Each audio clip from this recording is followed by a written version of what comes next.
Guys, welcome to my channel. So today I wanted to do a reading regarding Lori Vallow Daybell and the trial that is currently ongoing now. So I wanted to look into what her defense is, what her plans are.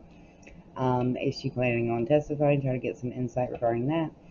And then I want to get some insight regarding what the possible outcome will be. So we're just going to get into it, y'all. Spirit guides, guardian angels, please join me. Wrap me in your white light. Keep me safe from anything negative or anything that wishes me harm. Spirit guides, can you please show me with the tarot? What is Lori Vallow's plans for her defense? Is she going to be testifying against herself? What is she going to say? Is she going to tell the truth about everything that happened? What is Lori Vallow's defense? What is she going to use as her defense? Will she be testifying in defense of herself? What is her plans? Okay, so we have the Seven of Wands in the reverse, the Six of Cups, and the King of Cups. Bring it down a little bit. Sorry, guys. I'm kind of like playing with my camera adjustment. So, okay. Spirit, can you please show me with the tarot what? We'll go ahead and put that there. Nine of Swords in the reverse. What is if the energy stays the same, doesn't change, what is the outcome of Lori Vallow Daybell's trial going to be? Will she be found guilty? What is going to be the outcome of Lori's trial? Queen of Cups.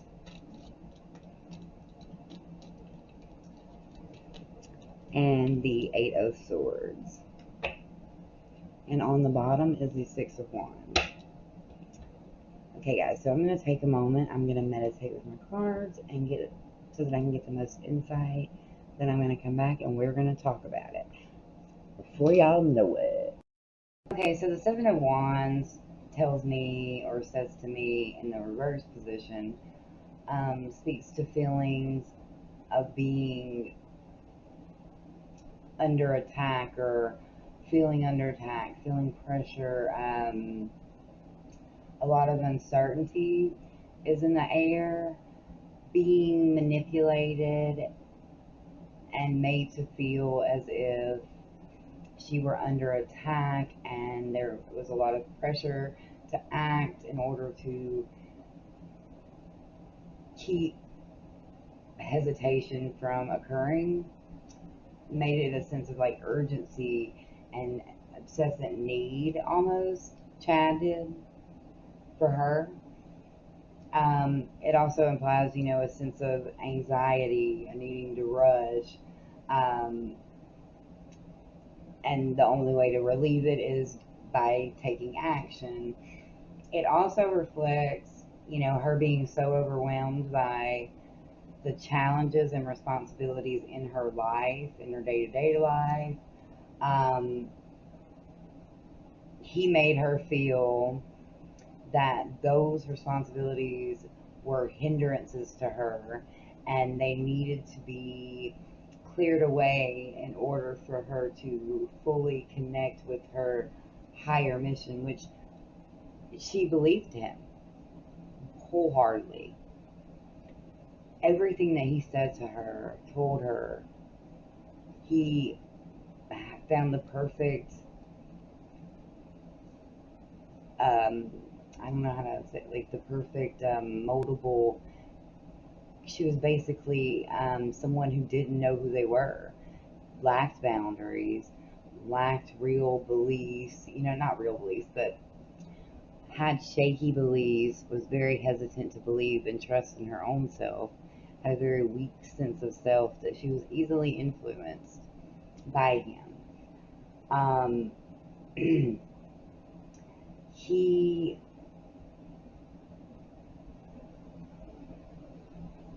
made the environment feel like a constant, that they were competing against something that They were constantly at battle, and there was a need to rush to do things first, maybe kind of thing, um, which made her and put her into a very weak and vulnerable type situation. Um,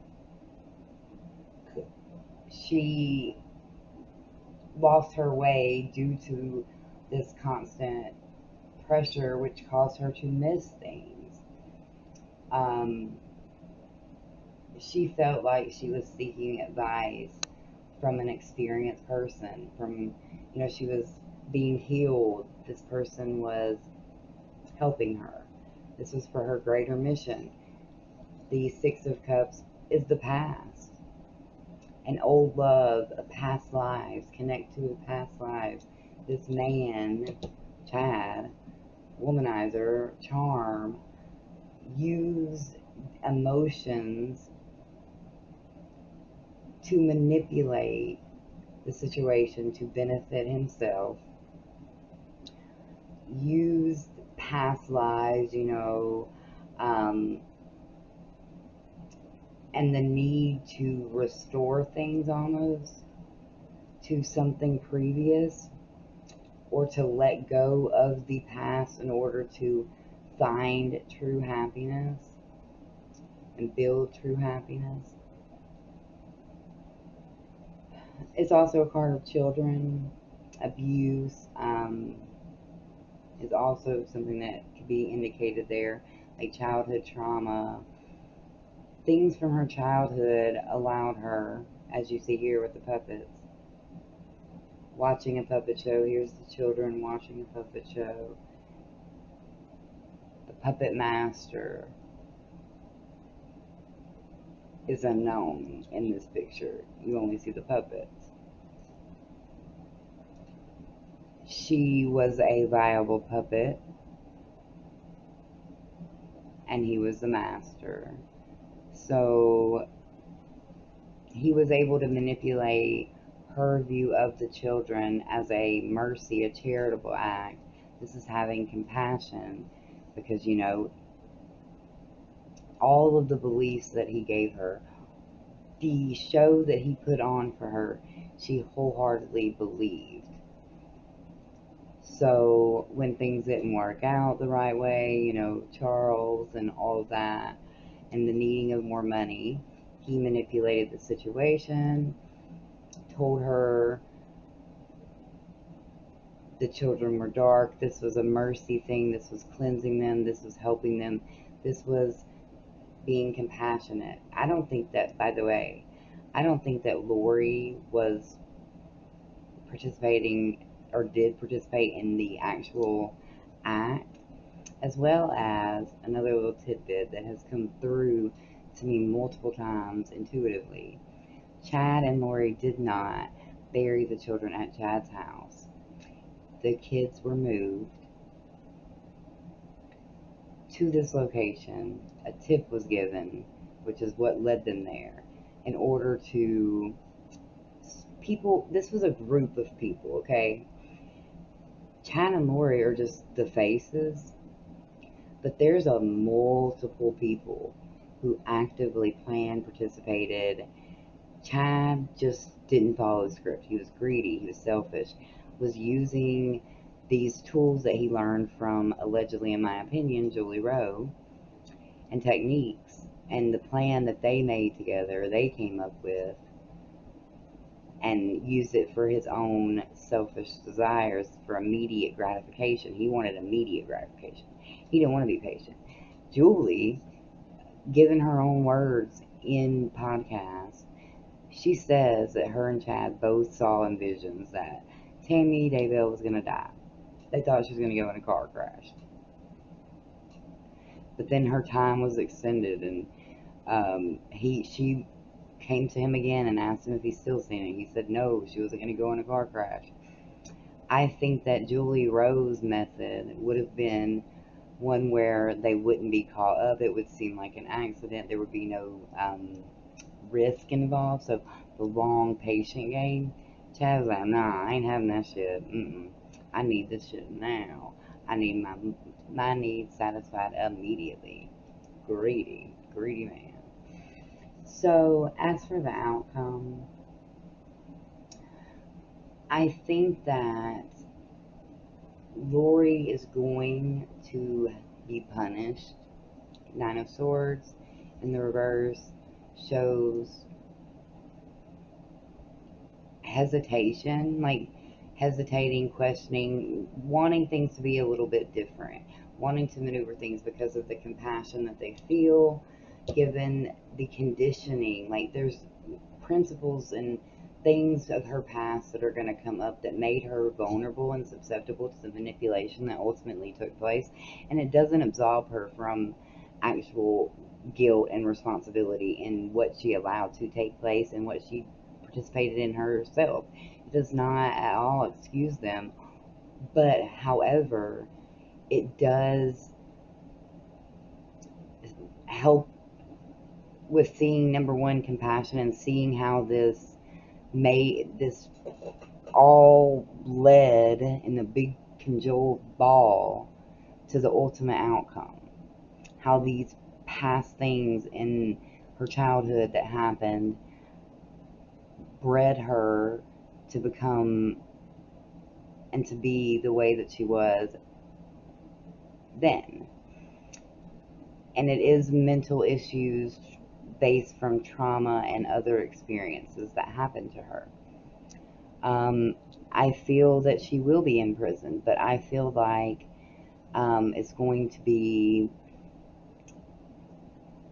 a lighter kind of sentence, possibly, and more based on health, mental health, and treating those things, but being in prison as well.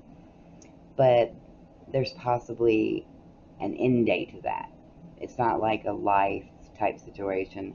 Her life is forever done and she's forever in prison. There's modifications that, in my opinion, the jury will insist on having in order to be able to come to an agreement about what is fair and right because of the compassion they feel. I think that also another thing is cooperation from her.